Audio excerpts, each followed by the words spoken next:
It's an old historic carp lake set in the absolute epicentre of the big carp UK scene. Did I really want to put any effort into chasing another clearly rare £50 common? A proper spring maker, just how you like it. I needed that focus.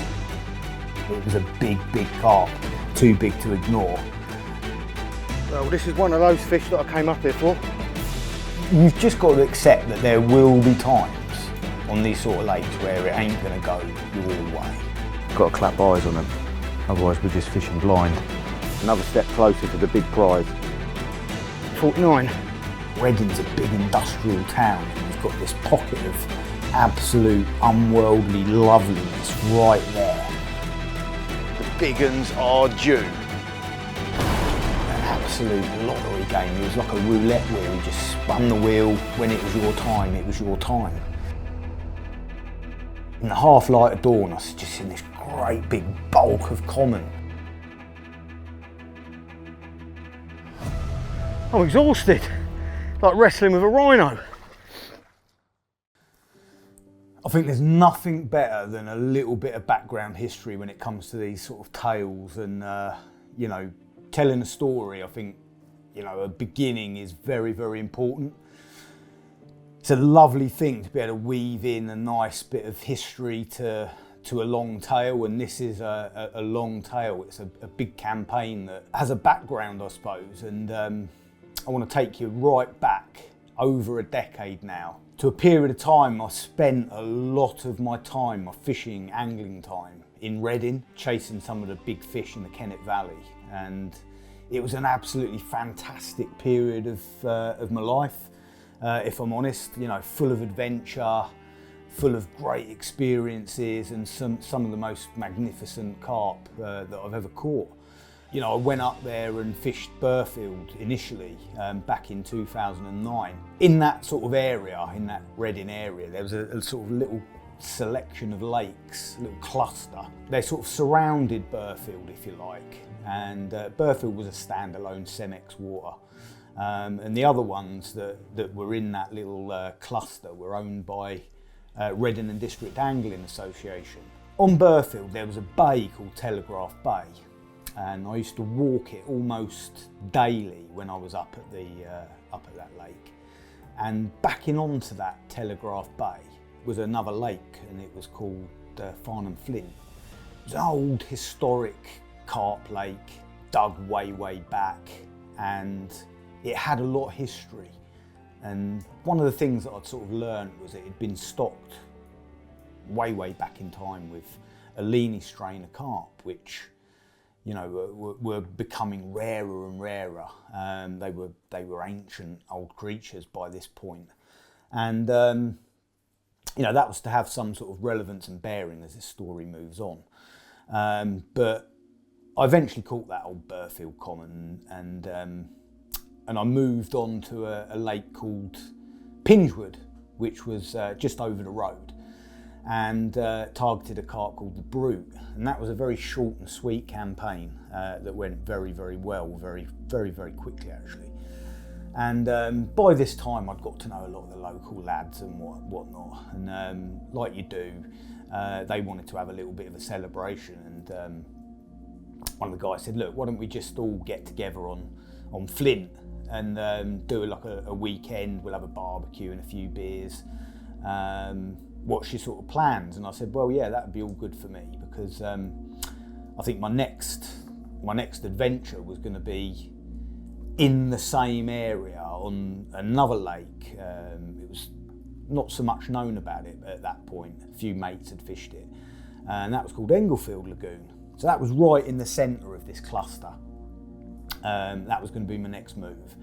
And so Flint was in the area.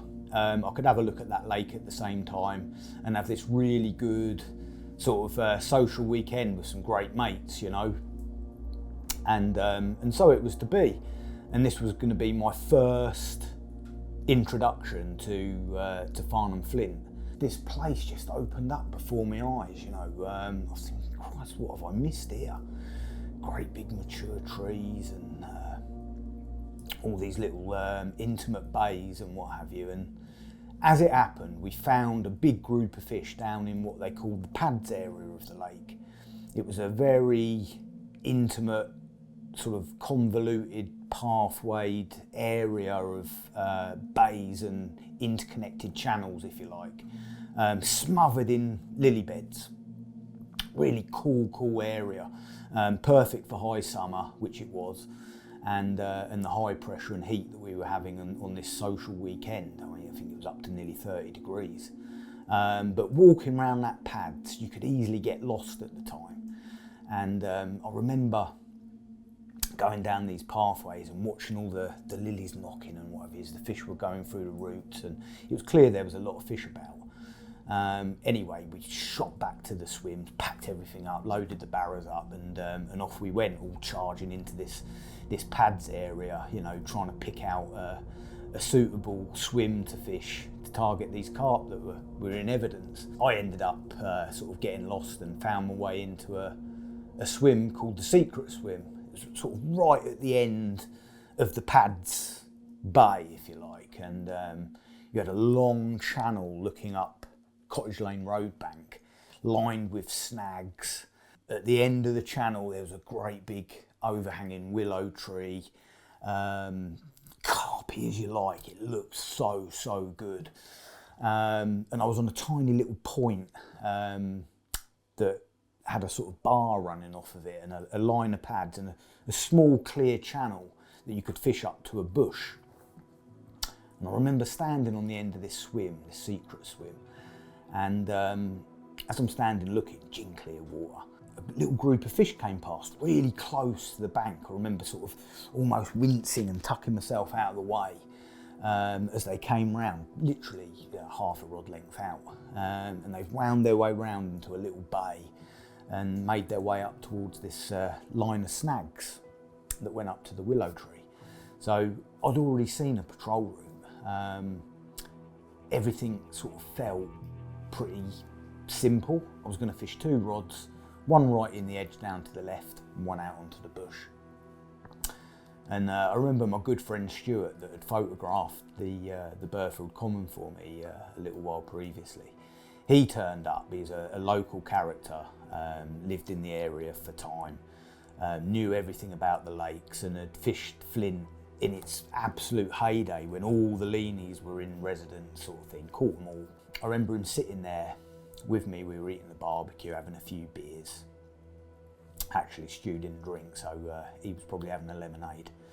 But he said to me, "Oz, I've got to go home." He said, "But I can tell you now," he said, "this is a good night for a leanie." The atmosphere was electric, crackling. We had an amazing sunset, and as the light levels dropped and dusk fell, you could hear the odd slosh in the lily pads and what have you. It just felt really good. Anyway, the next morning dawned, and my good mate Tom Stokes, he'd caught a couple of smaller ones further around the bay, so they were definitely having it. I actually went round and photographed a couple for him, I think, from memory. Anyway, I was almost on the verge of packing up, and I had one last cup of tea with Billy and his auntie Carla and whatnot. They were all there, all the locals and whatnot. And my right-hand rod, positioned next to the bush, fired off into life. And I just remember standing there playing this fish in such beautiful, peaceful surroundings. And you've got to remember, Reading's a big industrial town, and you've got this pocket of absolute unworldly loveliness right there. And I'm standing there, and this fish is wallowing around on the bar in the lily pads, erupting. I could just see this big black tail. Thinking, oh my God, that looks a really good fish. Anyway, got it closer to the net, and it's in the lily pads everywhere now. It's ripped them all up. You know, there's weed all over the surface, and in amongst all the carnage, I just saw this fish rise up off the bottom and roll ready for the net. And I just saw these scales lining its flanks, and these big dark chestnut hues and a purpley flank. I was like, oh my God, there's got to be a leanie. And in the net it went, and the boys, you know, immediately went, oh my God, you've got, it's it's the purple fish. Now, you know, from memory, I'd imagine looking back on it now, I think it was pretty much one of the most desirable carp in the lake at the time. Certainly not the biggest, but it was one of the ancient leany mirrors, an absolute worldie, a looker. I just remember rolling the net up and getting him out on the mat, and just my jaw dropped. So it was an incredible carp, immaculate. And looking back in time, that fish was well over 50 years old at the time. Been through, you know, all those winters, all those captures, and it still looked mint, perfection. We took a few bank shots, but I remember wanting to get back into that lake, into that Pads Bay, in amongst all that bleached timber and green lily beds and what have you. And old Stokes has grabbed me camera, and it done me proud, took me some fantastic shots. And I remember standing in that little snaggy bay, holding this fish up, ancient history, and thinking, wow, you were one lucky angler this morning. You know, you're here on a social, never even looked at the lake before, and here I am with one of the main prizes of the lake. And yeah, that was my first real proper introduction to Farnham Flint. Going back all that time, what an introduction it was. You know, mind blowing. But of course, you know, time moved on. My absolute focus of attention was this fish known as the baby black. This big, rarely caught mirror. At the time, when I chose to go and fish for it, there'd only been, I think, 3 documented captures of that fish. It was Cooperman, Crofty, another chap, I forget his name, another Yateley angler, sorry mate, and that was it. So it was something on my mind that I wanted to go and do before it sort of hit the headlines a bit more. You know, nice, peaceful fishing on quite a wild old pit in that Reading area. It was the last of the big 3 as far as I was concerned. I'd had the Burfield Common, I'd caught the brew, and it was now all guns blazing for this baby black. So realistically, Flint was put way to the back of my mind, and I went headlong down that route for the baby black, which I ended up catching, and that was to signal the end of my journey in Reading at the time. I think I'd been there 6 years at that point, fishing those 3 lakes.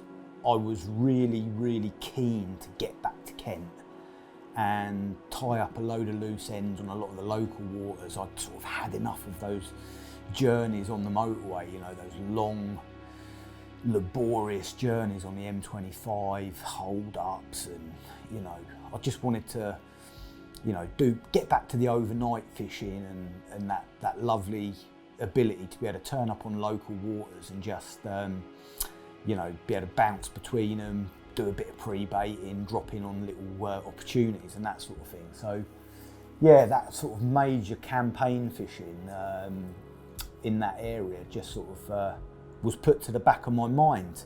And there it stayed for nearly a decade. So that's sort of a brief synopsis of the history of my time in that area. And sort of fast forwarding now to more recent times, just before COVID, I got a ticket up on the Ways estate, and at the time I still had my little dog Jim with me, and it was the perfect opportunity to sort of start travelling again to a different area. I'd done a fair bit of fishing in Cambridge at this point, and I fancied a change. I'd also got a few other missions and little things that I was doing back down in Kent. One very special lake, it was a bit of a guesting lake. It was somewhere that I'd fished from a very young age as a young lad. In fact, it was actually owned at one point by a friend of mine. It was on his land, his parents' land. And time had moved on, and things had changed radically in that area, but there was a big fish there, and I made it a mission to do little sort of chunks of fish in there, little spells. Never really sort of push that hard, but fish it at the right times in little chunks. So I had that going on, had the wazing thing going on, and you know, so realistically, my fishing was just that. I had no forward sort of plan other than these missions. Well, you know, like with anything in the big carp game, things can change in the blink of an eye. And you know, the first thing that happened was I ended up going back to wazing after only doing a handful of trips. And on my first trip back that autumn, with my new dog at this point, poor old Jim had gone, as you all know. I had my new little friend Percy. It was one of his first trips, and we wound our way up to wazing, and I managed to catch the big common, what they call the Oxley's common. Lovely sort of early autumn capture of a big fish, you know, just over 50 pounds. It was the one I wanted, and I sort of decided right there and then to wrap that whole thing up. I wasn't particularly that inspired by the fish in there. And obviously I had this guesting lake carp that had really got under my skin at this point. It was a really special carp in really mega surroundings. It was one of those sort of missions that get you out of bed at 2 o'clock in the morning and put fire in your belly. And you know, I really wanted to catch that carp. So that sort of took a lot of my time up over those following subsequent months and what have you. And yeah, in June, cut a long story short, in June, that fish slipped up one night on the full moon, and I was the only one on the lake, and this mind-blowing giant of a mirror, a great big linear, slipped into the net, and that was the end game for that little mission. Well, that left me in a bit of a dilemma. For one thing, I had no tickets moving forward. Everything in my sort of psyche had wound up to fish for this one particular carp till it was done at this point, and I hadn't looked at the future. Normally I have a selection of tickets. Yeah, I got my little local syndicate and a small no publicity club, but in terms of long-term campaign fishing, I haven't really got anything. And so, you know, I decided really that I'd put a lot of effort in over these subsequent years. It was time to actually have a bit of a break, book a couple of holidays up, get away with my missus. You know, we had a lot of stuff in our personal lives at the time going on. My friend Paul, unfortunately, had just been diagnosed with MND, you know, which was a real shocker. Various other things. So it was like, you know, do some personal things, have a few holidays. So I booked up to go to see a friend in Norfolk that I hadn't seen for a while, spend some time on the Norfolk coast, get away to the lakes. Love the Lake District, always have done since a kid, take my missus up there. And had a lot of sort of work commitments booked in for that period of the autumn. You know, we had some films to do, had a topography project booked in, Thinking Anglers project. So there was lots of weeks that had little blocks of things that would stop me, you know, being able to get into the real flow of anything. What I did have was this ticket for the Reading District Club, and over the past few years there'd been little glimmers of information, little stories coming through. A good friend of mine, Topper, he'd fished it back in, I don't know, I think maybe 2016, 17, and I remember seeing he'd caught this this common carp out there that came out of nowhere really, as far as I knew. He caught the original Flint common, which had been in there since time immemorial. You know, it was a big 40-pounder, and it was a well-known carp. And he caught some of the other fish, the well-known ones, the named ones. And then suddenly, right at the end of his campaign, he caught this fish. Didn't even think it had a name at the time, but it was this great big breeze block of a common, mid-40s, came right at the end of October, and sort of, wow, where the hell's that come from, you know? Real sort of showstopper of a fish, if you like. So that one had been put in the memory bank sort of thing. And then bringing things up to a bit more of a current period, I'd seen a few little articles and a podcast and what have you, and this fish had actually gone to 50 pounds now. So it sort of lit my fire to a degree. There was one thing that really sort of was a bit of a stumbling block, and that was I'd sort of put my heart and soul into catching a big rare 50-pound common in terms of the Burfield fish. It took me 3.5 years of hard graft to put that one in the net. I just caught another one at the Wazen Estates. Did I really want to put any effort into chasing another clearly rare and difficult to catch 50-pound common? Especially as it lived in a lake that was, to all intents and purposes, a 5-hour round trip and was a club ticket. So I knew it was going to be busy. But I had this little brief spell of time coming into the autumn where I didn't really have a lot else to do in terms of my angling, and I had these little chunks of work to get done. So I thought, well, do you know what? I'm just going to go up there and have a little go. Gives me somewhere to go. It's an exciting prospect. You never know, you might get lucky. And if not, I've gone and visited a lovely old bit of the country that I hadn't really fished for a long, long time. Bump into a few old friends, say hello, and maybe catch a few carp along the way.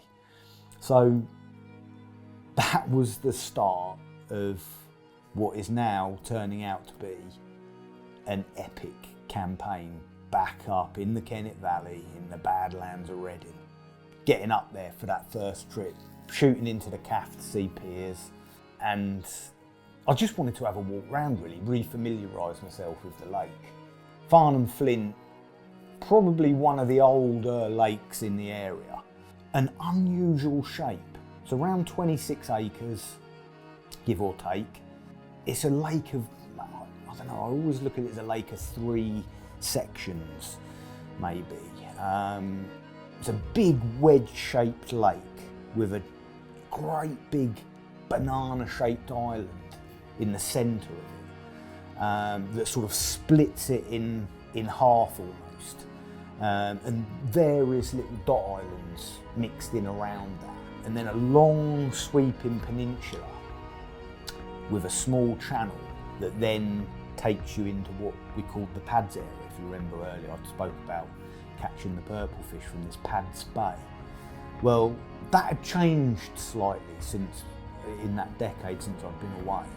And the Reading Club had sort of taken their sort of angling into a new and progressive direction. We're trying to encourage more and more people into angling, and they wanted to be able to accommodate matches and youngsters. So the best way they felt that they could do that was probably to backfill some areas of this Pads Bay and create 2 or 3 little smaller lakes, because it lent itself to it with all the little winding paths and spits and bays and what have you. So it had shrunken this Pads Bay to a much smaller, maybe couple of acres, and you had these little match pits and pleasure lakes dotted around it. So it had changed somewhat.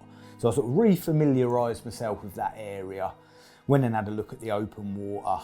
As I say, we were approaching late summer at this point when I first went back up there. There wasn't really many anglers about, if I'm honest. The weed was all up on the surface, and it was a sultry, sort of slightly stormy day that I was up there. So after having a good look around, couldn't really see much in the snags, there wasn't a lot of sun.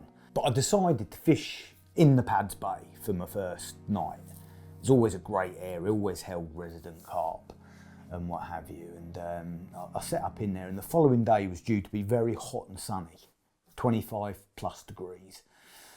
Woke up in the morning, nothing had happened, but I started seeing some fish migrating into the Pads Bay itself, coming through the channel. I wound my rods in, went for a good look round, and if you remember, I talked about these snags up and down the road bank here. I went and checked these snags out. Started seeing a few groups of fish turning up. One of them was a big one, a good fish, but I couldn't really see it that well. But later on in the day, I watched what was clearly like a ghost carp. Certainly a ghosty. It was like it lit up in the water. Looked a good mid-20, and alongside it was this absolute breeze block of a common. Now, at the time, I couldn't really tell whether it was the Flint common or this one that they now call the pristine, but it was certainly in the region of an upper 40, and they both disappeared into this little set of snags. And it gave me the impetus to get back round and get my rods out. I knew I was in the right area and whatnot. And anyway, the next morning, I've had a take on my right-hand rod. Took me into the pads, managed to extract it. It's first light, there's mist rising up out of the bay, and it all looked very, very lovely. And I've got one on my first trip. Anyway, I see it roll, and I immediately clocked it was this ghosty. Did a few self takes and whatnot, and it was, can't remember now, 25, 26 pound. But it made me realise how close I'd come on my first trip to maybe even hooking one of these big fish of the lake. As I say, I couldn't tell which one it was, whether it was the Flint common or this pristine, but it was one of the two big ones. And it gave me a lot of encouragement, and I couldn't wait to get back. When I did get back, conditions had changed completely. There was a lot more weed on the surface down the following end, and there was clearly evident signs of fish down there, a lot of fizzing, a bit of tenting of the weed, you know, where they're sitting under these great big surface weed rafts and whatnot. And I decided to do a night down that end of the lake. Now this has got some sort of relevance as we move on further into the story, in terms of captures, historic captures of this pristine. It's done very few, and most of them had come from this Pads Bay area. So to be fishing at the complete polar opposite end of the lake seemed a bit strange at the time, but again, I'll sort of build on that story as we go through and get some more meat on the bone. But to begin with, I was just there, I was learning the lake, getting about a little bit and just fishing for what I saw, to be perfectly honest. I don't like fishing blind and setting anything until I've got a lot more information about the fish in the lake. So it was just a case of having a go really at this point. And I knew there wasn't going to be a lot of a future in it in terms of that year, because I was going to have to spend a lot of weeks doing other things. So it's just really just getting my bearings, working out little bits of each swim. What that next trip did tell me was that in a lake like Flint, line lay was to be a very important factor. It's a shallow lake, very weedy, very clear. The fish were very, very pressured. As I say, it's a club lake, so it sees a lot of angling pressure, a lot of people on and off the lake on a regular basis. And again, this will have a lot of relevance as the story moves on. But I saw a lot of fizzing that following morning, and got a lot of liners but no bites. It was clear to me that the fish were sussing me out pretty quickly with my line load being so poor over these weed beds. So it was going to be, moving forward, a case of doing a lot of work, prep work in various swims to ensure that if I did get on fish or they did turn up, I had the best possible chance of fishing discreetly and effectively in those situations. I very, very quickly found out it wasn't one of those lakes where you could just move around, certainly in high summer and early autumn, move around chucking chods at them and winging it with singles. You needed seemingly to be working spots and getting everything pre-set up to give yourself the best chance of success. But that all comes with the experience and time on the lake. As I say, I didn't have that in this particular period.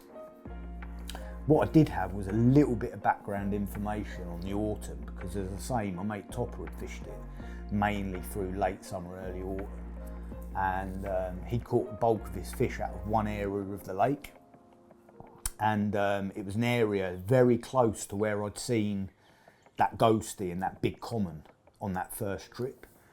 In the back of my mind, I realised that with such a brief spell of angling in front of me and moving into autumn quite quickly, I needed to sort of start working on that swim pretty quickly if I was to get a lucky chance maybe at this big one.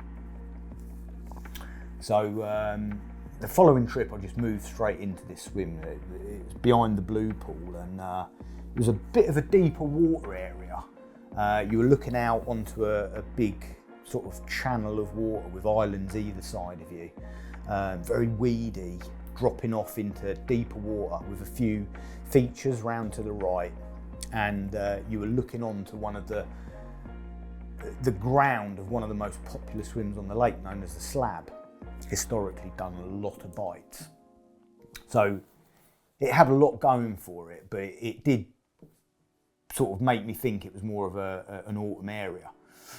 So I started doing a few trips, getting a bit of bait in there, raking the swim, getting everything sorted out, and over a few weeks I caught a couple out there. You know, not many. I think I ended up having 3 bites out of there running into October.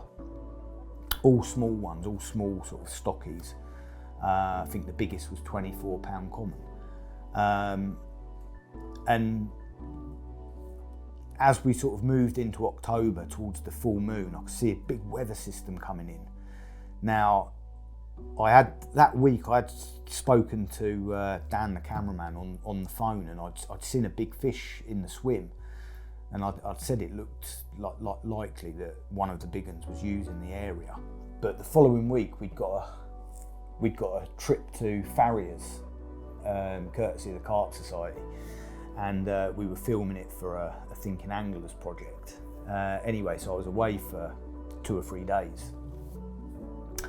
And unbeknownst to me at the time, a lovely fella called Scott from up in the Black Country, some up in the Midlands, he'd been fishing the weekends in that blue pool swim. I'd been fishing midweek, he'd been fishing the weekends. And so I know now, I'm sure Scott won't mind me saying, you know, he'd done his bit of fishing in there, and I think he'd caught 3 over this sort of autumn period. And as I say, he's dropping in there after me, and I'm dropping in there after him. And I remember getting my kit all sorted out in the van this weekend in October. It's great big low pressure coming through, you know, 40, 50 mile an hour winds, down to 990 on the old millibar chart. Everything looked absolutely cock on for the area. And I'm due to leave on Sunday morning to go fishing. I remember going out into the car park at home here, ready to jump in the van, and my phone's ringing. I was thinking, it's on Piers. And he said, look, I just thought I might be able to save you a long trip up here. He said, I've just photographed the Pristine for Scott in the blue pool swim. And I'm like, yeah, right, cheers, mate. So there we are, sort of at the end of October. The big one that I'd sort of taken me back to Reading had just been caught. Mega capture for Scott. I think from memory, it was around about 56, 57 pounds, a big carp.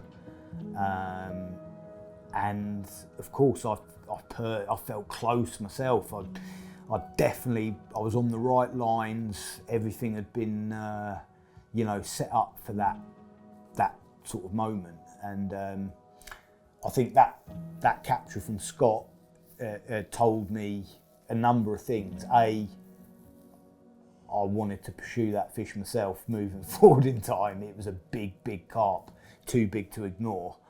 I'd also learned of a number of the other lovely carp that reside in the lake, some giants as well at this point.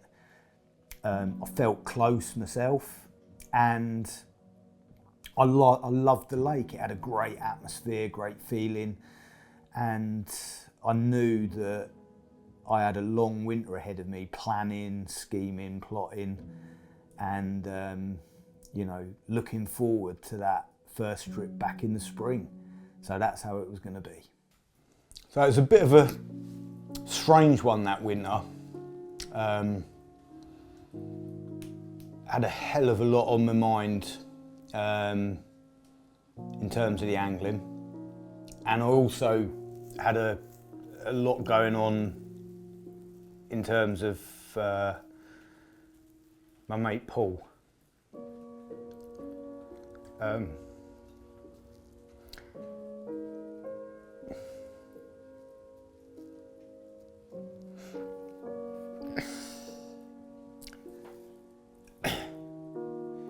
It's a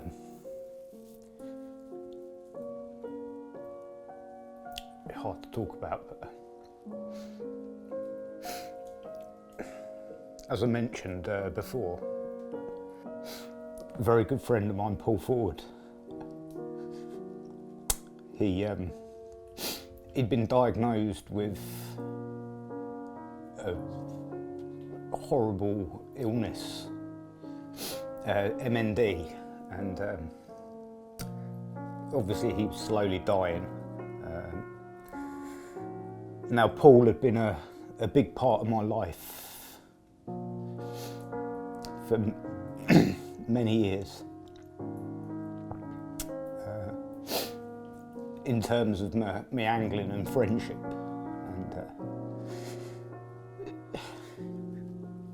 and it's heartbreaking for me now to talk about it, but it was horrendous at the time to see someone, just fade away, and that's what happened. There's no pulling the punches with something like that. It's heartbreaking. He was a great friend, and I suppose really he was like a father figure to me in terms of my angling. Taught me pretty much everything I know,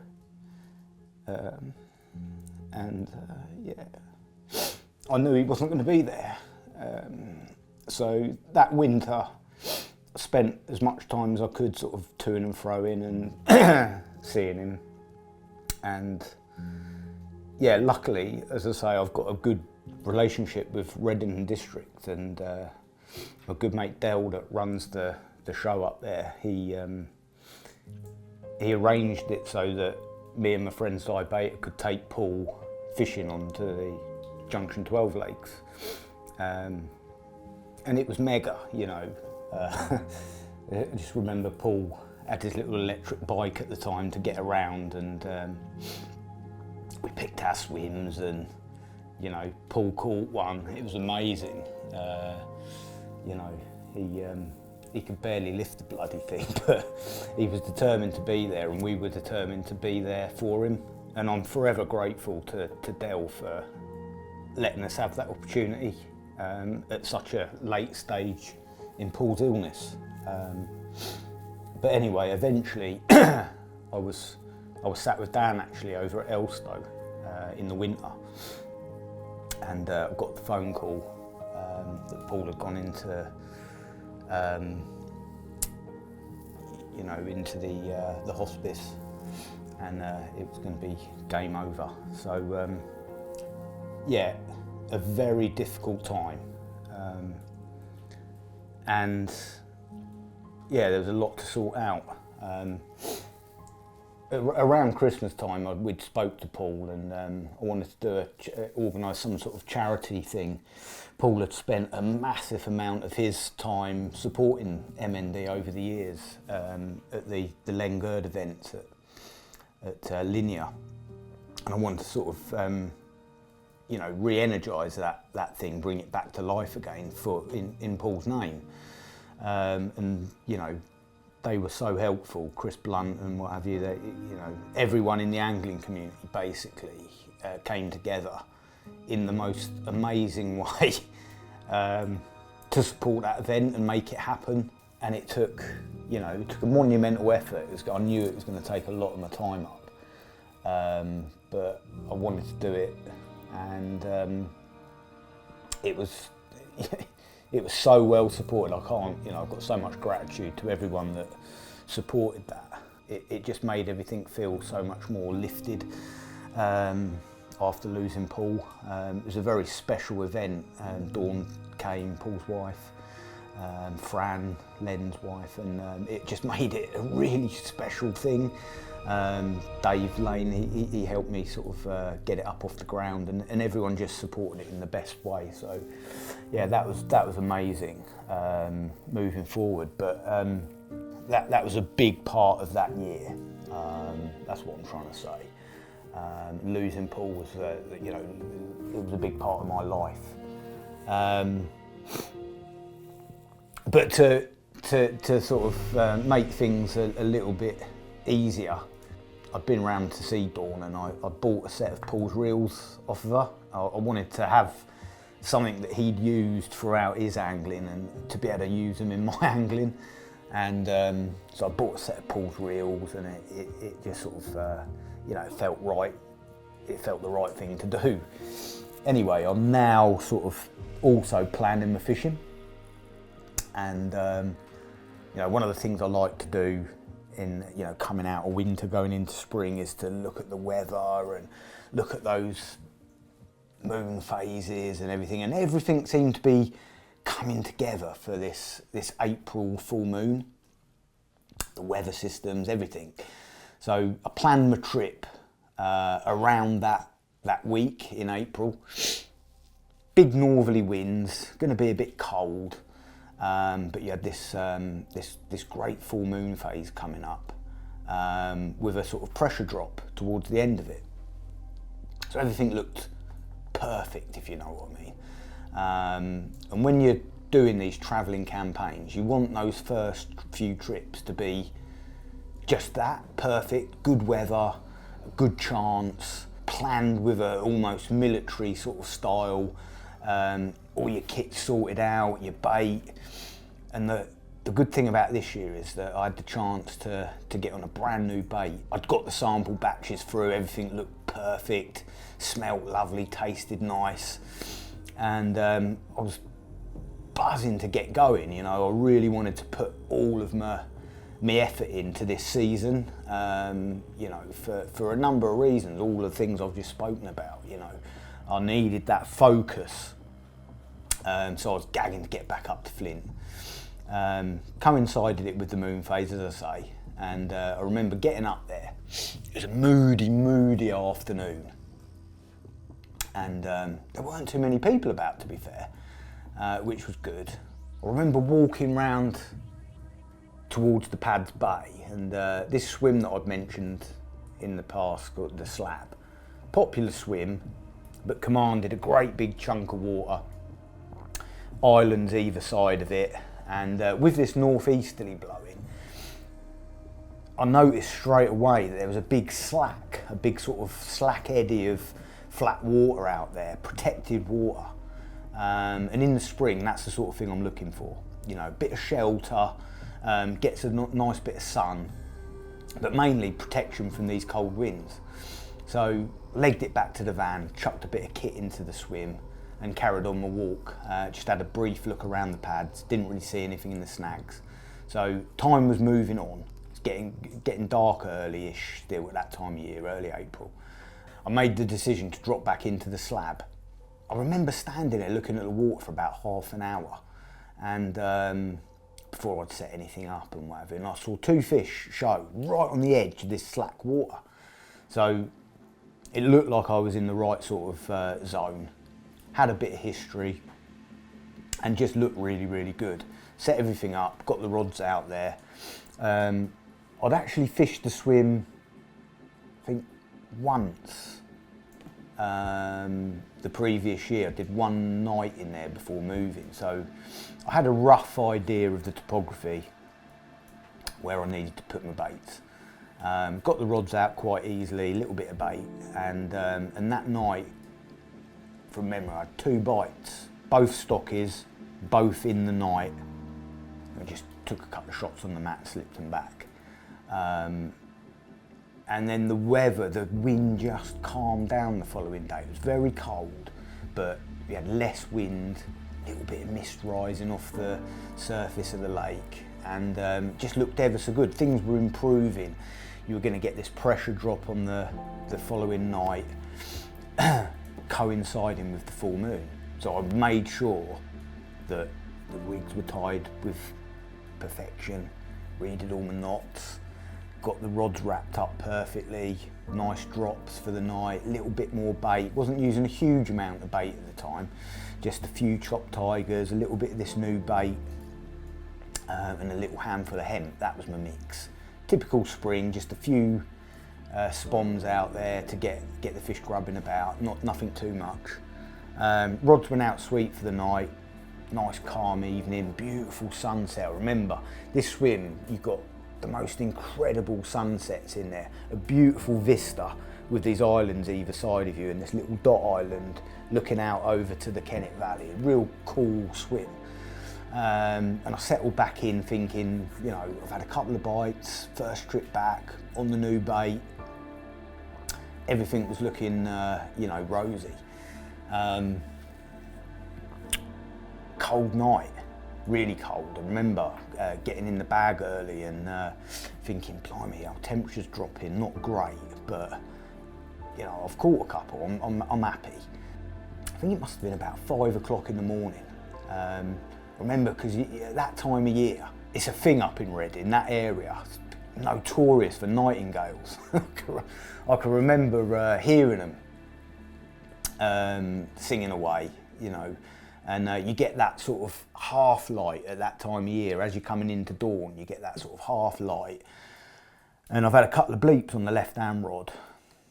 Jumped up, got out the bag thinking, Jesus, it's cold. And as I've got up, I could just see the rod tip bending round. I knew I was in. I picked the rod up, very slow fight in the deep water out there. And in the half light of dawn, I was just seeing this great big bulk of common roll up, and I slipped the net under it. Looked in, peered into the net, and there's one of the big ones. Didn't know which one it was at first, but I sort of gently tilted the mesh of the net up to have a look. And I noticed it had a bit of a bald patch on one of the flanks. And I remember seeing a picture from a few years previously of this big common. Quite a rare one, doesn't come out all that much. But there she was in the bottom of the net, clearly well over 40 pounds sort of thing. So I sent a message to Joe, the cameraman. He's answered. Poor old boy, he had to come here, he had to reel his rods in from Dinton, come all the way over and photograph this fish for me. Anyway, we got her out, lake steaming, flat calm. It's a cold, cold spring morning. Remember, like my hands, all my fingers were going stiff where it was so cold with the water and whatnot, you know. But yeah, on the bank we got this beautiful, solid looking breeze block of a common out. Great big overslung mouth. Big gob on it, you know. You see why it gets away with it a bit, no doubt. But there she was, 43 pounds-ish from memory.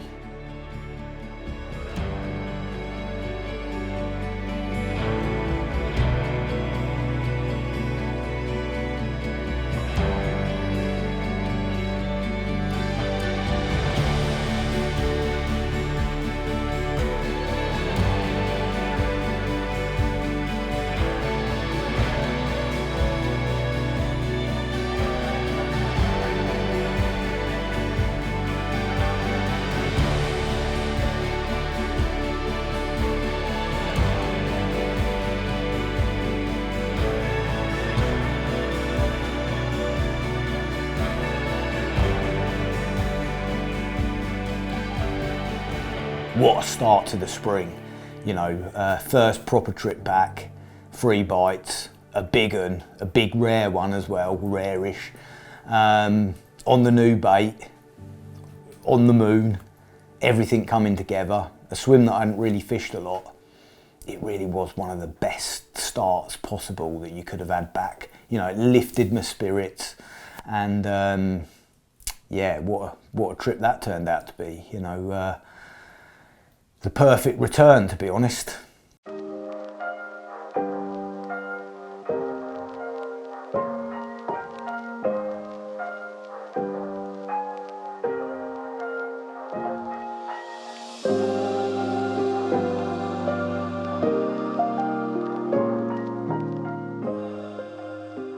Right, we're a couple of nights in on this trip now. It's been quite successful, but there's a big northeasterly blowing down the other end of the lake. I'm on the back of the wind. Yeah, I just want to go and have a little quick mooch around the pit. You know, it's early days, it's April. Things are starting to liven up a little bit. I don't want to miss anything. And obviously I'm here as a bit of a target angler looking for a particular big carp. And in that respect, you need to get around the pit a lot. You need to be looking in all the snags, corners, whatever the conditions. You know, one sighting of that can change all the dynamics of your future on the pit, sort of thing. Yeah, we're going to go, I've skipped the rods in, we're going to go for a little look round. Sun's up, early afternoon, gives us a chance to get the lines out of the water, give the swim a bit of a rest. Hopefully those carp will drift back in tonight, but yeah, for now we're going to go and have a good look round, see what we can see.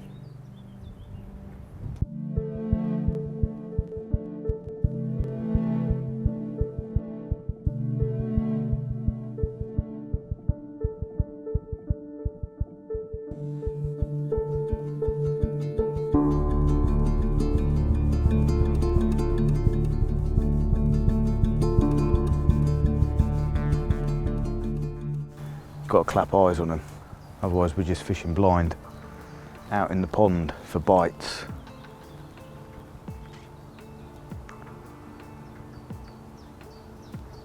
Because we want to be targeting the bigger.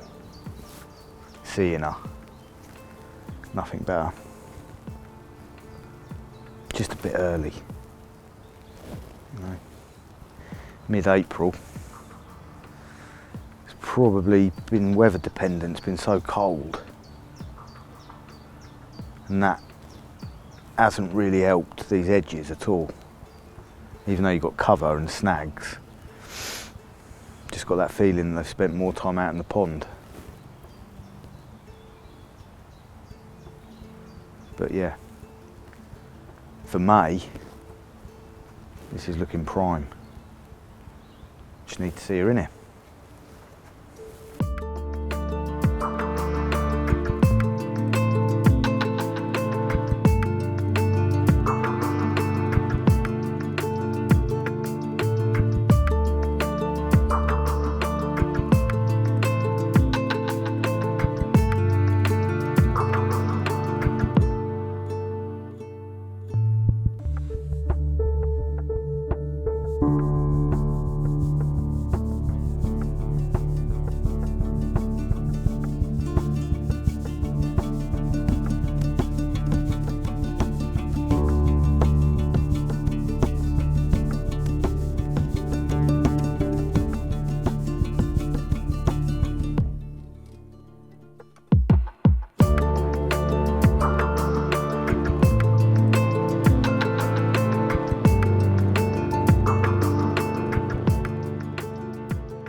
That's the rods out for the evening. Last night of the trip. Weather's looking a bit moody, so I'm going to get this stuff packed away, get me Livy all tidied up, have a bit of dinner, settle back and enjoy the evening. Hopefully we'll get a few customers, because old Ozzy's Diner's open for business. Let's hope they want a bit of bait tonight. We've had a bite on each night, had 2 last night, 1 the night before, so nothing's really changed other than we're on the end of the moon phase now. The weather's pretty similar, but it does look like we might have a bit of cloud cover and rain. That could be good because it's going to hold what little temperature we have got in. This morning, first light was absolutely freezing, Baltic. So yeah, hopefully slightly better temperatures tonight, but yeah, looking ahead to next week, it's looking bleak.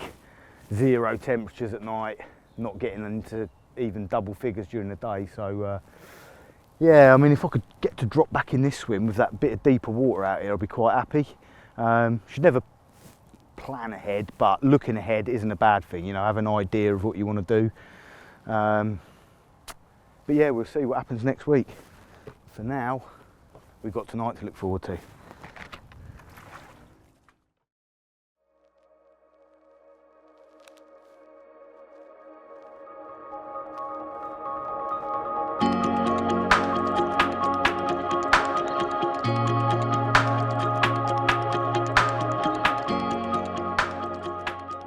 Well, that big old weather front passed through yesterday evening, went flat calm through the dark hours, and it was a quiet night, to be fair, like, you know.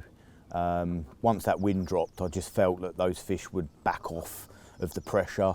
There's loads and loads of people here now today, lots of lines in the water, and they pretty much retreated to their safe zone. The two that I've seen this morning, definites, have been like way out of range in their little sort of hidey hole. So yeah, quiet night for me.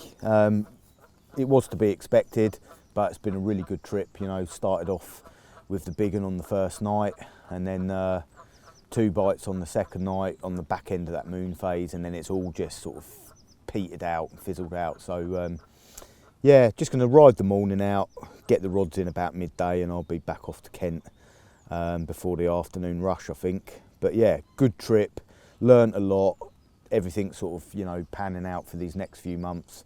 Good walk round yesterday, checked all the snags, seen a couple of new little spots appearing, which is good. So yeah, been a good trip all round, really, you know. Second one in, good result. Looking forward to getting back next week.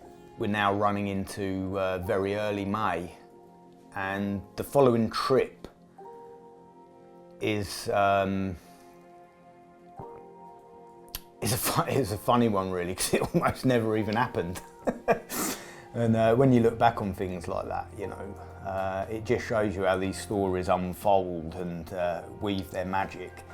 But we had a work meeting booked, and which immediately set panic into me, because we were on the next moon, and I knew that, you know, obviously it was important that I was attending and whatnot, and I remember turning up at the Thinking Anglers unit, and we were all there, and I knew that I was going to be clock watching, which is not good, but when you want to be fishing and it's the start of May on another moon and things are going well, you only want to be at the lake. So one thing I need to sort of reiterate here, I suppose, in a way, is that club lake fishing is an entity all of its own. You can't join these big popular clubs with big fish and not expect them to be busy. To my reckoning, the old days of busy weekends and quiet midweeks and all that sort of jazz is long gone. Lakes are busy pretty much 7 days a week these days. None more so than when they're set in the absolute epicenter of big carp, the big carp UK scene, which is Reading. You know, it is a hotbed of it, and you know all of those lakes in that area will be rammed on a moon phase, just the way it is, whether it be a Friday night or a Monday morning, whatever. They're busy. So I was starting to panic when the meeting went past midday, then past 1 o'clock, then into 2 o'clock. I was really panicking. And I started looking at my watch thinking, come on, I need to get to this lake. And eventually, we finished the meeting, I jumped in the van, see you later boys, and I'm flying down the road. I remember rocking up into the car park, and my heart just sank. There was barely a space to chuck my van. I couldn't believe it. I think this was a Tuesday from memory. Unbelievable. Where the hell have all these guys come from? Anyway, I've managed to park in behind someone somewhere, and I've walked up to what they call the first disabled swim. It's not really even a swim, it's just a concrete platform, a concrete sort of plinth. And my God, there was someone fishing in there. Just doing the day sort of thing. And I immediately sort of said to him, oh, it looks a bit busy. He's like, mate, not just busy, he said, I think every swim's gone. And yeah, all hope started to fade at this point. I was pretty desperate. So I did a quick lap looking for an opportunity, and he was right, literally, there was nothing left. Normally you get a little poke hole. There is a few swims on Flint that have got like a red marker post in them, they're day only swims. There was 1 or 2 of them free, but you can't fish the nights in there. So it was looking desperate. So I ended up going back to the van, sitting with this guy on this concrete plinth. And the wind was licking in there, and it looked good actually. You see a bit of fizzing and what, there was the odd dorsal plinking up out in the pond. And I just thought, well, I've either got to wait for someone to pack up or I'm home. And home was not an option. You know, I've already driven 2.5 hours to get here. So yeah, it was just, you've just got to accept that there will be times on these sort of lakes where it ain't gonna go your way. And this looked like being one of them. Anyway, while sitting with this guy, I saw a really big fish show, maybe 30, 40 yards out. And I sort of recognised it as one I'd seen a few mates catch over the years. It was a big, thick-set mirror, pale at the front end. It was a fish called two-tone. Clearly I'd ID'd it sort of thing. It sort of hung out the water for a couple of seconds before sloshing back over. And I was like, God, there's some big ones in the area, you know, it looks good. Whilst I was sitting there having a drink with this guy, one of the swims further down the bank, I could sort of see it. And it was a big open swim that fishes the mouth of the outer bounds, called the Big Front. And you know, there was a guy in there, but I'd watched him lead in, probably for a good hour maybe. And I know it's shallow water out there, and it's a rangy swim. So a lot of the time you ain't getting drops, you know, and this has got some relevance moving forward. But there was a lot of weed out there as well, a lot of silkweed, and obviously he was struggling to get any presentation, or seemingly any presentation. And then the magic happened. So while I was sitting there patiently watching and chatting with this guy, suddenly I seen this guy just throw everything on the barra. And he's off. Gone, there's another car parked the other end. He must have been parked down there. He's off, gone. But I've just grabbed the first item of gear in my van and just ran like a madman down the track to this swim before anyone else got in there. As I say, it was busy. Needed to claim the swim quick. And in I got. Now this area of the lake, I need to explain a little bit about it and about how it held a bit of future, although I really didn't know then how much future it would hold. If you remember back to in my explanation a little bit of the lake, I said about this big banana-shaped island that cut the lake in half, sort of thing. Well, this swim, the Big Front, looked out onto the centre of this banana-shaped island, right into the middle of the curve, sort of thing. And to the left of it, a couple of little dot islands, and then a big rope that was strung across to the far end of the island that stopped people casting up between the dot islands. So it gave the fish a big safe area, a big sanctuary, if you like, big out of bounds, can't get there. And it's all shallow, completely tree lined, sheltered by this island, protected from the bulk of the winds. And even with a northeasterly, which we had that day, blowing across, sort of cutting across from sort of right to left of me, the fact that you had this big island protected that water out there, and it was nearly always flat. So in the spring it was perfect. Sun drenched all day when you had a sunny day, protected from the cold winds, shallow water which obviously warmed up being protected, and that allowed the weed growth to flourish as well. So it held a lot of intrigue for me in terms of the future as the spring progressed. Although I didn't know how the weather was going to be, it looked like a good area to base a little bit of my attention around moving forward anyway. Plus I'd seen this big mirror that afternoon too, Tony, about 80 yards further down the bank. Yeah, everything looked good. Things were looking really, really sweet. So I quickly got to work with me leading rod. I knew that it would be shallow drops out there. I'm not interested in the drop per se at that point. I'm interested in bouncing the lead back once I've cast out the required distance. And by bouncing the lead back, you can then find the little pockets, the little strips in between the weed beds and the silkweed and what have you that may be presentable. But for the most part, I'm quite happy just fishing over the silk, as long as it's not too thick or dead and decaying and what have you. It holds a lot of food. You know, I'm quite happy to fish long hinges over the top of those areas and just scatter the bait about. And this was perfect for that sort of fishing. Anyway, so in I got my spots sorted out. I found a couple of small clear areas and fished one over the top of the silkweed. Small amount of bait over each rod. The new bait as well, you know, which I was starting to get the confidence in now after the previous trip. Yeah, went to bed feeling very fortunate to have A, got a swim, B, got one of the prime swims in a great area, knowing that there was fish close by in the vicinity, let alone what maybe the big out of bounds area held that I couldn't see. So it was proper, you know, it felt good. I remember getting up the next morning, all was quiet.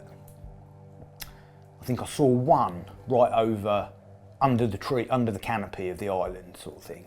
And that again, that held sort of future significance. Whenever I saw them there, I knew that pretty much it was game on for a bite, you know, moving forward. But this particular morning, as the morning sort of drew on, the sun came out, and having seen that fish the previous day in the few groups, I sort of had this feeling that they were probably bouncing from the outer bounds across the bars down into this other section of the lake and maybe moving backwards and forwards. Just a theory at that point anyway. But the one funny thing was that I had a solitary seagull sat bang on top of my right hand rod, and he sat there for a good 30-40 minutes. In fact, I was on the phone to my mate Marcus at the time, and I said to he's asking if anything was happening. He was on another big pit in the local area. And I was like, no mate, but I've got this seagull sat right over my right hand rod. He won't move, he's holding ground against the wind. So it's always a good sign that. And that, as we were speaking, that rod's pulled up tight, out the clip, and I'm away. And the wonderful thing was that after buying Paul's reels, I'd put fresh line on the spools, cleaned them up a little bit, and I was using them. And this was the first morning, the first bite, and it just felt like an absolute bit of magic, playing them on my old mate's reels, or playing this carp. Anyway, I've got the fish in, netted it, could see it was a big, thick, deep set common again. Another mate's turned up and sat in the net. I've unhooked it. That's a good one, like, you know, real big overslung mouth, thick shoulders and that. Lifted it out. Christ, yeah, it's a bloody upper 30. I think it was a 37.5 pound common. What a great start, considering the day before I didn't even think I'd be fishing. Here I was with a lovely big upper 30 in the net, and things looked great. Anyway, we did a bit of footage, a few shots, slipped her back, and I put the kettle on, and I'm pretty sure it was no more than 30-40 minutes went by. Didn't cast that rod back out as it happened. It was just propped up against the bushes, and suddenly I've heard a single bleep, the middle rod's pulled out the clip, and I'm away again. Wow, it's just felt like everything was coming together. Anyway, this was a different animal altogether. Held its ground out in this big shallow weedy section of the lake. Took me from sort of weed bed to weed bed at range, and it was a slow, ponderous, but powerful sort of fight. I eventually got it to there's a small bar in between me and the ground that I was fishing, and this fish had sort of locked up behind the bar, typical of a real big un sort of thing, just holding its weight there, and its stalemate. And all I found in them circumstances a lot of the time is just get as high a ground as you can, keep the rod under compression, just keep the pressure on it, and eventually the stalemate gives, and generally you get the fish moving. And I think this might have gone on for about 10 minutes, and I was still sweat started to drip down my brow. And eventually I felt it start to move, and it's popped up over the bar and quickly weeded me in a big area of fresh Canadian that's coming up in some deeper water between me and this bar. Again, bit of a stalemate, got it moving, plodding fight. And at this point, mate Rich has walked round on his way to the calf, and he stood there watching and whatnot. It's crystal clear water, beautiful day, sunny. He can see this fish twisting and turning as it's heading for these marginal snags. And he's like, mate, that's two-tone. It's one of the big uns, which didn't do best for me. We sort of started to panic and worry a little bit, because there was some big overhangs to the left of the swim. Anyway, we negotiated those, managed to steer the fish away, and eventually it's rolled into the net.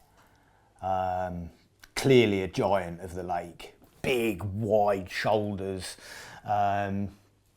One of the eyes, real beady black eye on one side, two-tone obviously on one side. Big sort of purpley hues down its flanks, a real cool carp, and a giant at that. Yeah, out onto the bank she came, put her on the scales, 47.2.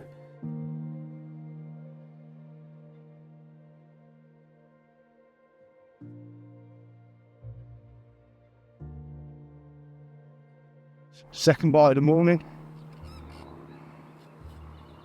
Started off in the lovely upper 30 common, and then this old Vel came along.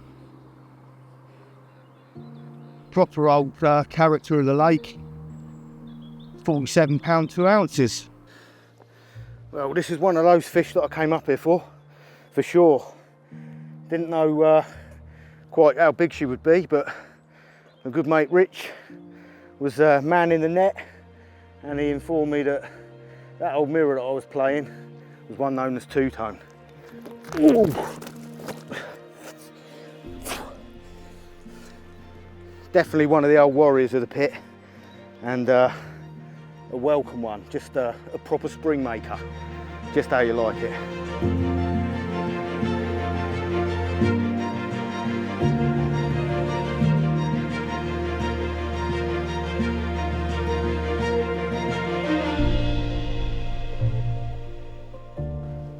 She'll dry. I look like an old scarecrow. What a morning. I mean, this was turning out to be something pretty epic. On the new bait, all I can say was it was like trying to hold on to a wild rhinoceros. It was wild, this carp. Very hard to look after on the bank. I had to put all my energy and effort into just keeping it under control.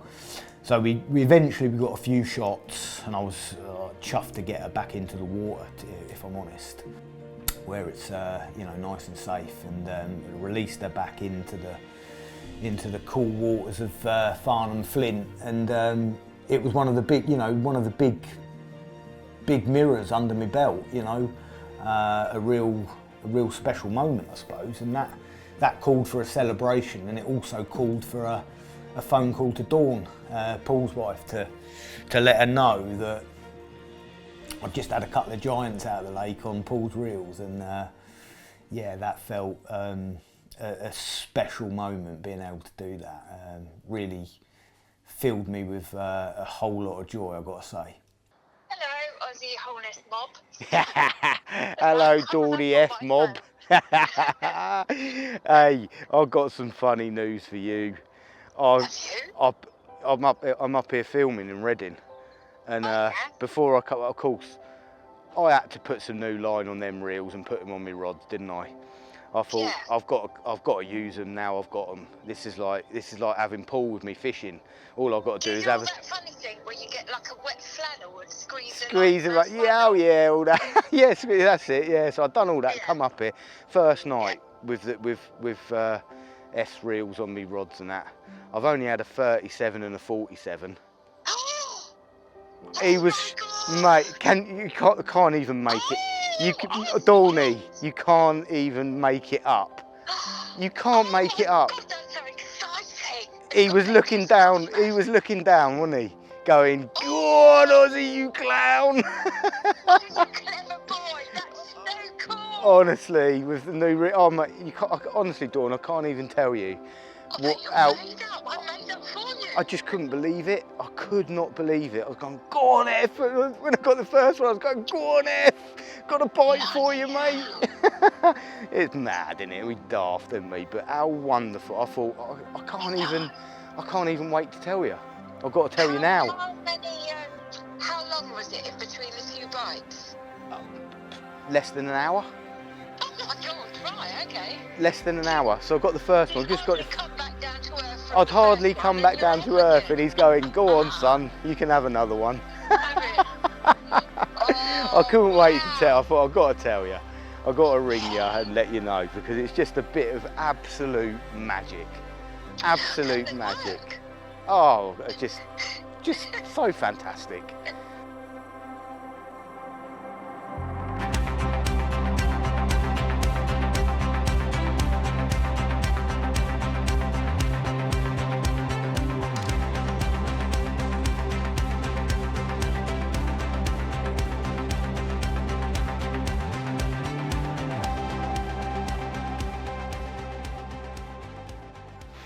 Right, I'm gonna have a nice coffee, afternoon coffee to fire me up.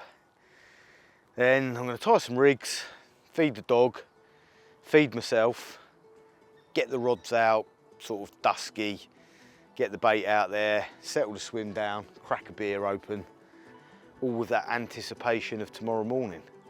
Building up to the moon, 2 big uns in the net this morning. Doesn't get a lot better than that really. Start of May. Everything to play for. Big uns are still due. Yeah, mega exciting, man. On the new bait as well. What a start on that. Hey, if you need a confidence booster, a trip like this on a brand new bait is what it is all about. Unreal. Can't believe it really, but yeah, there it is. Yeah, buzzing for it. This month is what it's all about, May. The big uns are due.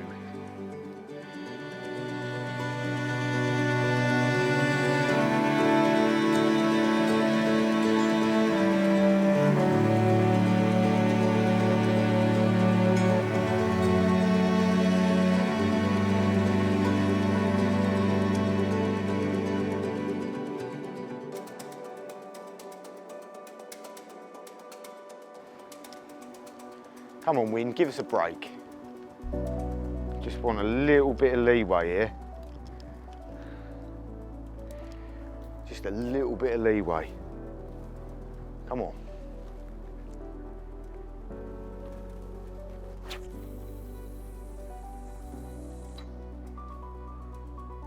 Oh, yeah, mate.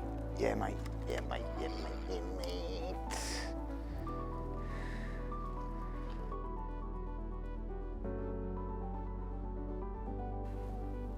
If we can get these 3 rods out as sweet as that, we're cock on for the morning. We're in with a real shout.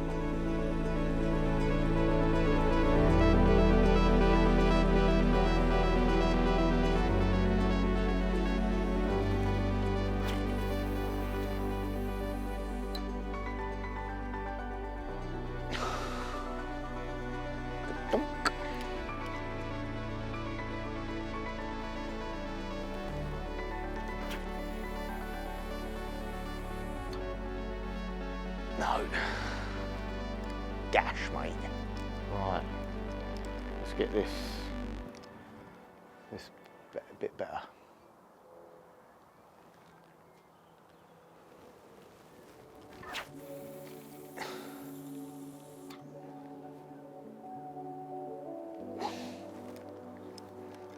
Whereas that was the bollocks.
Rods went out absolutely sweet last night, happy, rebaited, just sort of, you know, repeated the process from the night before.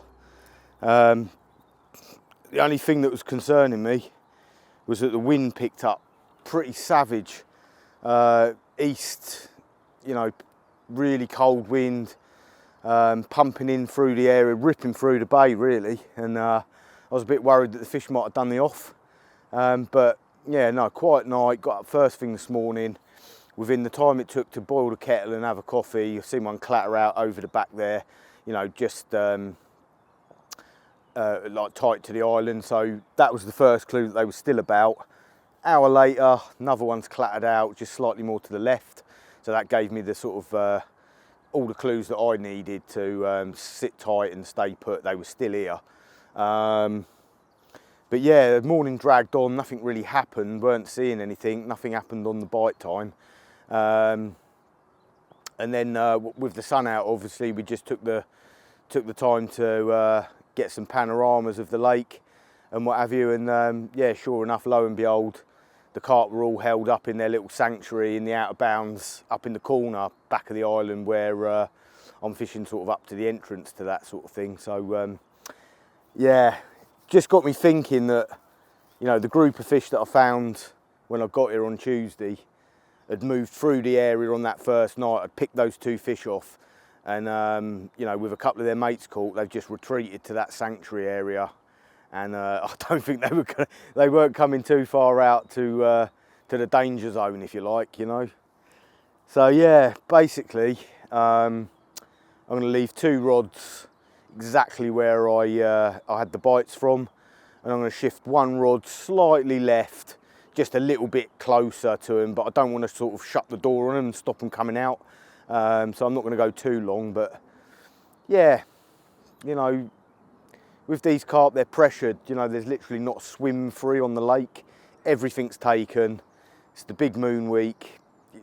You know, it's the ultimate pressurisation for these fish. Bait, lines, leads going everywhere. Bloody hell, you know, you can't blame them for seeking a bit of sanctuary out. So we got tonight, see if they don't creep out. They got some bait waiting for them. You know, if they come to Ozzy's diner, we're waiting. Hopefully one of them big old girls will slip up again, but yeah, realistically, you know, I can't complain about what's happened so far this spring. So yeah, everything else is a bonus.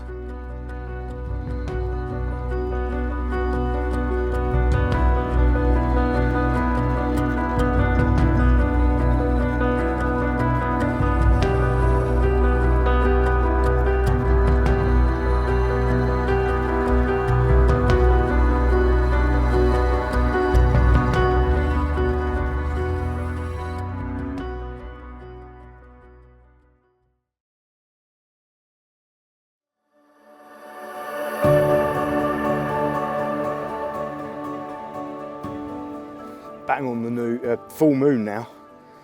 and the weather's gone proper moody. We've lost that easterly, swung round southerly, south-southwest, big low cloud base, fine drizzle, and we got plagued by the tench last night. It was absolutely murder. It was up and down all night nearly, but finally the left-hander's ripped off, and we got a lovely old mirror. Yeah, snagged me up for a while, but persistence pays off as always in these situations. Just got to keep steady pressure on them, and yeah, after a 10-15 minute stalemate, we got her moving, and here we go. Here's the result. Third one of the trip. Steady on, girl, steady on, steady on. And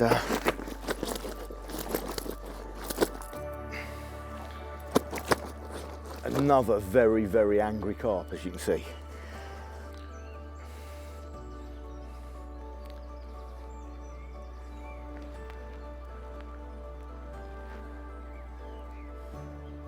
One angry old Berkshire mirror carp. In May, on the full moon, in lovely carpy conditions. We're absolutely buzzing for it. Been a mega trip. Seen some sights, learned a lot, like you do on these sort of venues. Always learning. And when these ones come along, makes it all worthwhile. Another one closer, another step closer to the big prize.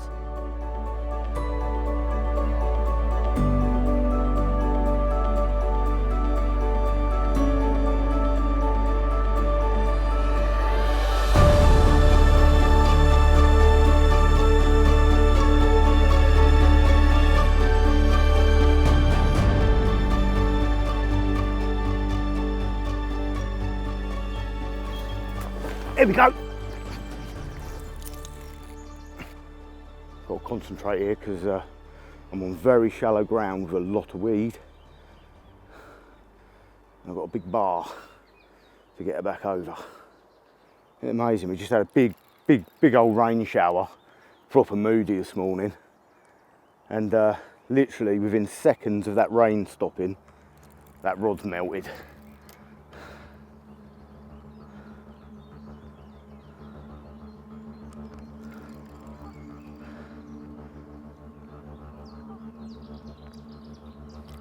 Busy old night that. This is on a recast from a tench. I had 5 bites off tench last night, and the last one just before first light, and lake was flat calm, and I didn't want to thump a 4-ounce lead back in the zone, so I just left the 2 rods out there, and I'm fucking glad I did now, because I don't think this would have been happening if I'd have thumped a lead in there on that shallow ground. That would have probably sent them all back to their little sanctuary. Just got to keep the momentum going in these conditions, and you've got a lot of early weed growth coming. I've done the hard work, I've got her over the bar, which is a major fucking result, if I'm honest.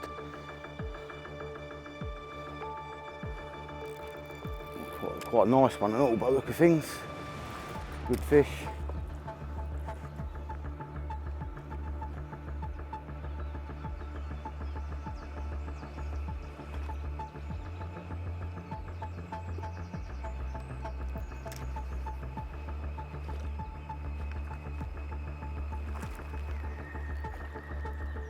Oh, come on baby. Yeah. Yes boys, yes boys. Cheers, Mr. F. It's another one for you, mate.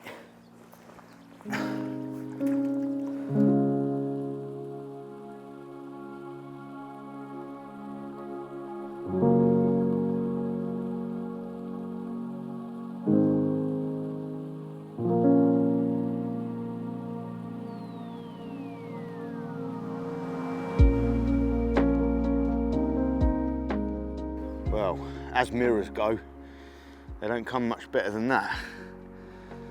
It's got everything. Gorgeous beautiful old mouth, superb heavily plated flanks, scarred up old flanks, plump, lovely purple hues to its back, little tail, just mega, just how you want them. Give me a good ruck and all, which is always nice.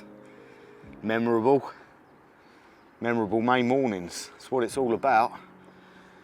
It's what we sit there all winter for, waiting for these moments. Loving it.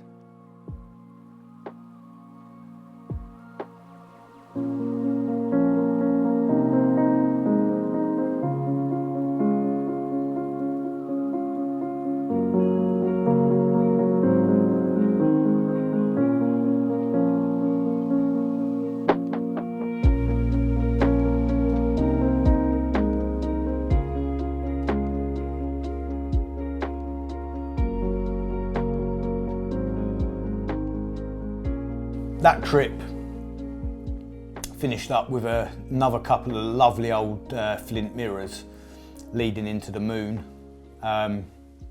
It sort of set me up a little bit in terms of wanting to get in that area regularly, but you know, I had no illusions as to the fact that it was going to be a busy year. It's a popular swim, and I didn't really hold out a lot of hope, but I thought if the fish are out there and the weather sort of remains that's sort of similar, in that similar vein, it might be a good shout. I've got good spots, I've caught some good fish. And yeah, I don't know what it is, but sometimes the rub of the cloth just goes your way. And a couple of things coincided with what was to turn out to be an exceptional spring. One was that weather system, there was like some sort of blocking pattern in the Gulf Stream or whatever, and we just had week after week after week of like sort of northeast airflow, the odd southeast put in there for good measure, but a lot of that very similar weather. There was just a distinct lack of any big southwesterlies or westerly or whatever, and it all hinged on this perfect area of the lake that was protected. And the second bit of luck was that for whatever reason, week after week, I seemed to be able to just drop back in there at will, whether I turned up on a Sunday afternoon, a Monday morning, a Tuesday morning. I'd turn up and the swim just always seemed to be free. So a plan came together. I could execute it properly. I could keep the bait going in onto those 3 spots. I'd all 3 rods were working. So I just kept repeating the process, topping up with bait, it to the point whereby when I woke up in the morning, if I saw one over on the tree line, I knew within 2 hours I'd watch bow waves coming across from the outer bounds to the spots. Almost had them trained to the breakfast table. It was just clockwork. I ended up amassing a good amount of bites out of that swim right the way through May and early June. A number of 30-pounders, a few recognised ones, a few of the stockies, but consistent fishing, multiple fish hits a lot of the time. Yeah, I just had to get the rods on the spots, a bit of bait out there, and the weather held, the weed growth was perfect, that silkweed held loads of food, the outer bounds was holding the fish during the day, unmolested almost, and I was just picking them off. And I thought that, you know, the longer this goes on, the chances are another one of the real jewels one of the real big uns is going to slip up. And just going into June, the weather was turning into summer, from spring to summer, you know, it was getting hotter and hotter and hotter. And this trip, it looked like it was going to peak at 30 odd degrees. The wind had dropped to nothing. And actually, this last trip, I did move for one night out of that swim into the pads. I'd seen a few fish gathering, and I wanted to see whether I could clock that big pristine or one of these other big mirrors in the area. But having seen nothing, I quickly shot back in the morning. And as I was saying, like I said, I looked across the lake through my block and no one had even moved into that swim. So I shot back round there, reset everything back up, put the rods out for the night. And I just had that feeling they were starting to gather for spawning. I could see a lot of backs bobbing about out in the out of bounds. So I sort of had that feeling that this might be the last trip for a while. So I went up the shop, bought a box of beers, got some fish and chips. Old Percy loves a bit of fish as well, so I shared that with him. And I settled in for the last night of the trip and what conceivably could have been the last trip for a while. And had a few mates in the swim, we drank some beer and around about midnight, they were still in my swim, around about midnight, one of the rods has pulled out the clip and away it's gone. Clearly a big fish, kited long on a long line round to the right. I could hear it wallowing out in the lake. By this time there was a big warm wind pushing in, like a hairdryer. And I could hear this fish wallowing in the waves out there. I was like, that's a big one. And old Jester was with me and he's sunk down the net and I've drawn this fish over and he's scooped it up. We've looked in, straight away knew it was one of the big ones. It was a fish they called Carol. No idea why it had that name, but there it is. But yeah, absolutely hench, looked huge. As I say, by this time it's about 1 o'clock in the morning. Red hot, there's no way I'm waiting for any light. So we just set the flash bulbs up and what have you, hoisted her up on the scales, 42 pounds odd. Yeah, I mean, I was keen again to get her back. I knew they were very close to spawning. She looked absolutely massive. Beautiful old carp, very reminiscent of an old sort of basilisk mirror. Big overslung mouth, sort of quarter linear scaling. Lovely, lovely old carp, one that I really wanted to catch after I'd seen some early pictures of her. That was that. Dawn broke. Started packing my gear up because I was going home anyway, and then some of the lads from down the other end of the lake came up and said there was a couple of groups of fish starting to spawn, which was on the cards. Anyway, I drove home and I think over the next couple of days, the various groups, age groups around of carp in the lake, they were spawning in the pads down the car park end. It was, spring was done, it was over. And with all the other things that I had coming up, like the pool event and a couple of other things, I knew that I probably wouldn't be back for some time. And as it was, you know, that summer was hot.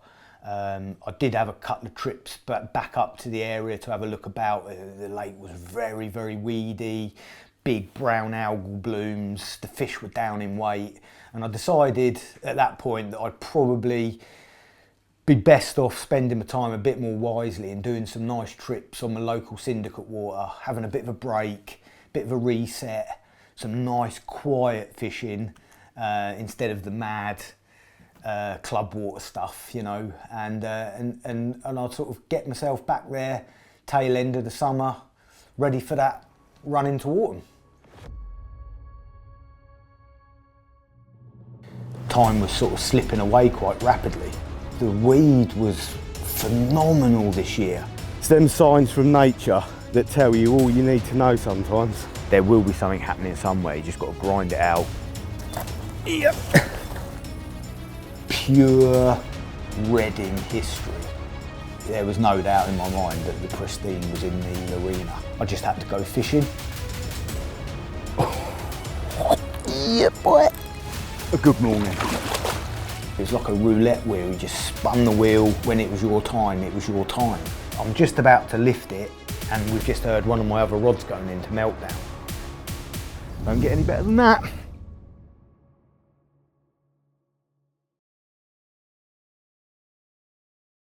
This is the Flint Common.